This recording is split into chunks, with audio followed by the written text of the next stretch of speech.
حضرت سیدنا حبیب اجمی رحمتullah تعالیٰ علیہ کے پاس ایک شخص آیا کرتا تھا، صحبت میں بھی بیٹھتا تھا، لیکن کام وہ ٹھیک نہیں کرتا تھا، سود کا دھندا تھا، لمبے چوڑے اس کے مسائل تھے۔ حالانکہ ایک ہی بیٹی تھی، وہ بھی دونوں ٹانگوں سے معذور تھی، دونوں ٹانگوں سے معذور، بڑے حکیم طبیب دکھائے لیکن بچی کو شفا نہیں ہوتی، شخص بھی اپنے مزاج کے لحاظ سے اچھا نہیں تھا۔ ایک دن سویرے سویرے آیا حضرت حبیب اجمی کے پاس، توجہ ہے آپ دوستوں کی میری بات، غور ہے میری بات پر کیا سمجھانا چاہ رہا ہوں۔ کہتے سویرے سویرے آیا تو کہنے لگا حضور مجھے توبہ کرا دیں، آج کے بعد نہ جھوٹ بولوں گا، نہ حرام کھاؤں گا، نہ شراب پیوں گا۔ تو کہتے ہیں جتنے لوگ بیٹھے تھے کان کھڑے ہو گئے، کہا تجھے کیا ہوا؟ کہنے لگا 11-12 سال کا نوجوان آیا مجھے توبہ کرا گیا، چڑھتی جوانی، 11-12 سال 14-15 سال کا بچہ مجھے توبہ کرا گیا۔ تو کہتے ہم محب حیرت ہوئے کہ اتنا سا بچہ؟ تو کہتے ہیں کسی نیک باپ کا بیٹا تھا، کسی پرہیزگار ماں کا بیٹا تھا، گھر میں تربیت ہوئی۔ اتنے بچے تو خانقاہ بھی نہیں جاتے، اتنے سے بچے تھوڑی کسی ادارے کے فارغ التحصیل ہوتے ہیں، کس مدرسے سے پڑھے ہوتے؟ کہتے چھوٹی سی عمر۔ تو کہا جناب آپ کو کیسے ملا؟ تو وہ شخص کہنے لگا حضور کل میں گیا بازار، میں نے بغداد کے چوک سے 10 کلو مچھلی بھی خرید لی اور کچھ اور ضرورت کی چیزیں بھی، مہمان آنے تھے، وہ سارا کچھ خرید کے میں جب نکلا تو سامان زیادہ ہو گیا۔ چوک میں مزدور بیٹھے ہوتے تھے، میں نے کہا بھئی میرے ساتھ فلاں محلے تک سامان پہنچانا ہے۔ وہ بچہ کہنے لگا چچا اگر میں چلوں تو، میں نے اس کو ایڈریس وغیرہ بتلایا تو 3 دینار مزدوری طے ہو گئی سامان گھر پہنچانے کی۔ کہتے میرے ساتھ وہ نکلا اور جب رستہ طے کرنے لگا تو رستے میں گرمی بڑی سخت تھی، ظہر کا وقت تھا، ذرا ہم نے چند قدم اٹھائے، 2-4 گلیاں گزرے تھے کہ اذان ظہر کی آواز آنے لگی۔ تو کہتے ہیں بڑی منت کے انداز میں، بڑی گزارش کے انداز میں میری طرف دیکھا، عمر چھوٹی سی ہے، کہنے لگا چچا اگر اجازت مل جائے تو میں ظہر کی نماز پڑھ لوں۔ کہتے ہیں میں ایک جگہ پھٹے پہ بیٹھ گیا اور گپے کرنے لگا، سامان وہاں رکھا، میں نے کہا پڑھ لے نماز۔ کہتے ہیں بچہ نماز پڑھنے چلا گیا، باقی لوگ دیر سے آئے، وہ نماز پڑھ کے جلدی آ گیا۔ میں نے کہا بیٹے تو جلدی آ گیا ہے؟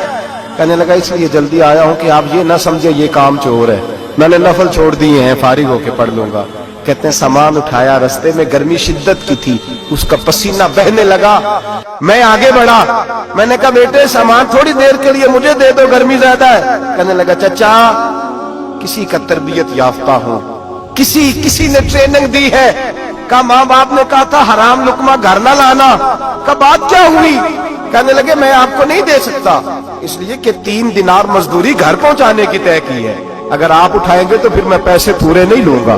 دامان نے توکل کی یہ خوبی ہے کہ اس پر پابند لگے ہوتے پر دھبے نہیں ہوتے، میں پھر مزدوری پوری نہیں لوں گا، پیسے کم لوں گا۔ کہتے ہیں میں محو حیرت ہو گیا، اس جوان کی بات نے میرے سارے وجود تھر تھر کبا ڈالا کہ اس دور میں اس قسم کے لوگ۔ کہتے ہیں گھر لے گیا اس کو، میں سامان رکھا، میں نے کہا تم یہاں ٹھہرو میں 3 دینار مزدوری لاتا ہوں۔ کہتے ہیں پیسے لینے گیا تو بیوی کو بتایا بڑا نیک ہے، بڑا پرہیزگار جوان ہے، کہنے لگی روٹی پکی ہوئی ہے، اسے کہو دوپہر کا کھانا کھا لے۔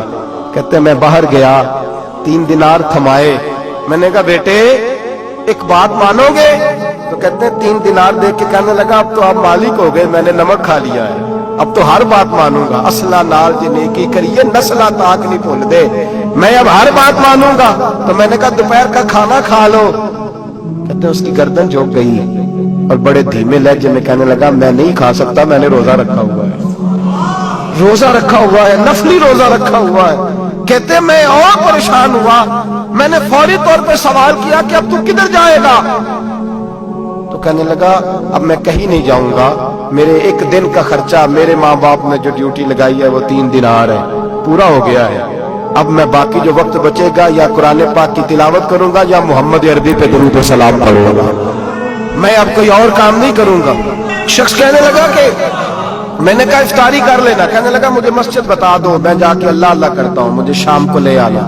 افطاری ہمارے ساتھ اس کی طے ہو گئی، مسجد چلا گیا، مغرب بعد لینے گیا تو کہنے لگا عشاء کے بعد آنا، اب تو میں نے پانی سے افطار کر لیا، کھانا کھانے جاؤں گا تو جماعت رہ جائے گی۔ کہتے ہیں عشاء کے بعد میں لایا، اس کو کھانا کھلایا، رات گہری ہو گئی تو میں نے کہا تو سو نہیں جاتا؟ کہنے لگا کوئی عرض نہیں، کبھی دور مزدوری کرنے نکل جاؤں تو رہ بھی جاتا ہوں، گھر والوں کو پتا ہے۔ کہتے میں نے مسافر خانہ کھولا، یوں سمجھیے ڈرائنگ روم بیٹھک میں نے کھولی، اس کو سلا دیا،